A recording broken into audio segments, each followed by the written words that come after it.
Okay. Bismillah walhamdulillah. Assalamu alaikum Cam. Good morning. We're going to start off the morning with some nice Arabic. So to start off, for this first video, we're just going to give you more of like a roadmap of the Arabic language. We're going to break down the entire language into three main parts. Then we're going to zoom in on one of those parts, specifically nahu, and we're going to look at nouns, and then the four properties associated with nouns. So to start off, the Arabic language can be broken down into three parts. There's nahu, sarf, and balagha.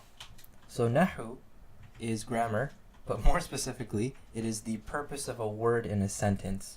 So just by looking at a word, you're able to actually determine what role it's playing in that sentence, whether it's a subject, a predicate, or the object in a verbal sentence, or the doer of a verb, or a preposition. All these different things, and we'll explain what they are, but all these different things you can just figure out by looking at a word. You don't even have to know what the word means. You could just look at it, and most words you can determine based on certain signs what role it's playing in that sentence. What's its purpose?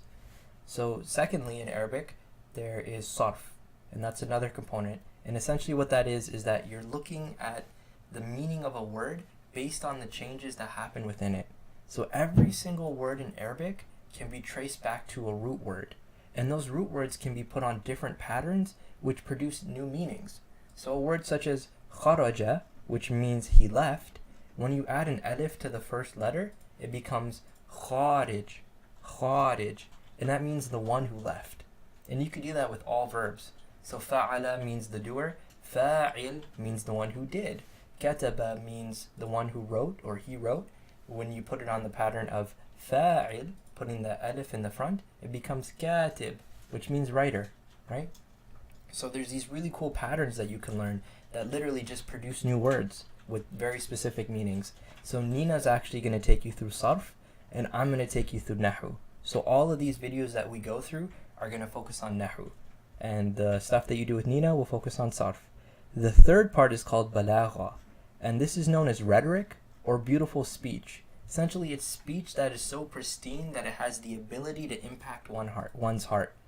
And balagha is not what we're going to cover. We are not capable of teaching you that by any means.